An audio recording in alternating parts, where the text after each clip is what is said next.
สบายดีสบายดีไหมวันที่1 เดือน 3 ปี 2020เนาะไอแบงค์ออกตื่นแต่เช้าเนาะไปซื้อข้าวเปียกเนาะนี่จับกระเจรถพอไปขับรถพอไปซื้อข้าวเปียก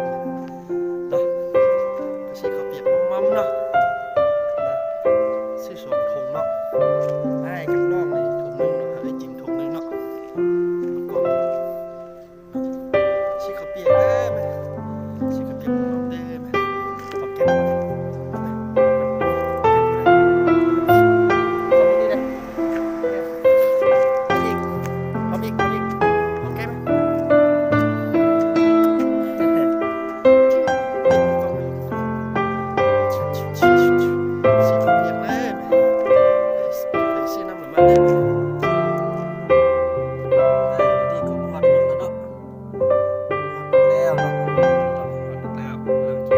เรียกมาไหม